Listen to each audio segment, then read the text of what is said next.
নমস্কার, আমি করবী চলে এসেছি একটা নতুন ব্লগের সাথে অনুদের মেয়েবেলা চ্যানেলে। এটা আমার নীরমহলের ব্লগ। চলুন দেখা যাক নীরমহলটা কেমন ছিল। ত্রিপুরার বিভিন্ন আকর্ষণীয় জায়গা বা স্থানের মধ্যে নীরমহল অন্যতম। তৎকালীন সময়ে ত্রিপুরার রাজা ও রাজবাড়ির বিভিন্ন আকর্ষণীয় রাজমহল আমরা এখানে পরিলক্ষিত করেছি।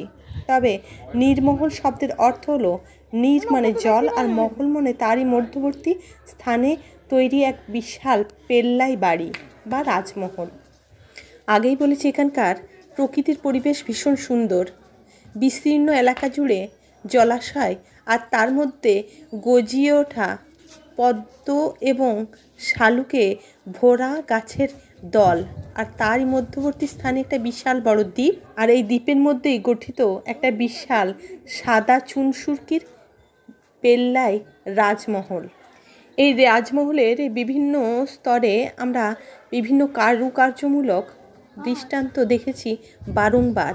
তৎকালীন সময়ে রাজারা আমোদ প্রমোদ ও তাদের ভালো থাকার এবং আনন্দে থাকার ইচ্ছা পূরণের জন্য বিভিন্ন জায়গায় বিভিন্ন মহল্লা বানাতেন, এবং সেটাই ছিল তাদের আনন্দ উপভোগের একমাত্র স্থান।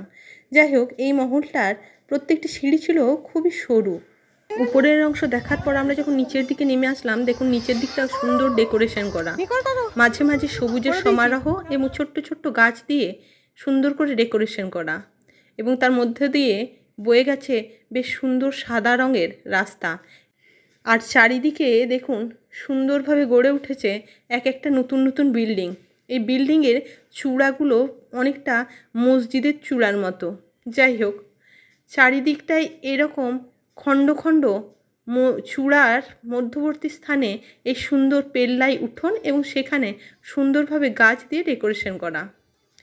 এখানের এমন সুন্দর পরিবেশে আমার বড় মেয়ে বেশ কয়েকটা ফটোশ্যুট করে নিয়েছিল।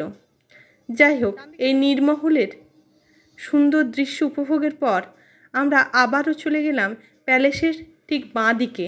এদিকে একটি বড় কুয়ো রয়েছে, এবং কুয়োতে এখন জল যদিও শূন্য, তবু এখানের ছাদের ওপরে দেখুন সুন্দরভাবে গাছ বসানোর এক সুন্দর সিস্টেম রয়েছে, যা দেখে সত্যিই আমি অবাক হয়েছিলাম।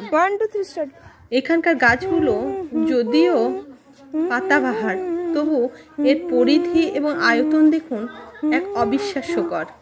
আর এই রং বেরঙের গাছের মধ্যে এমন সুন্দর একটা পরিবেশ রচনা হয়েছিল, যা এই দিকের প্যাসেজটাকে সত্যি মনোময় এবং মুগ্ধকর করে তুলেছিল। এই সমস্ত দৃশ্য দেখার পর আমরা আবারও এগিয়ে চললাম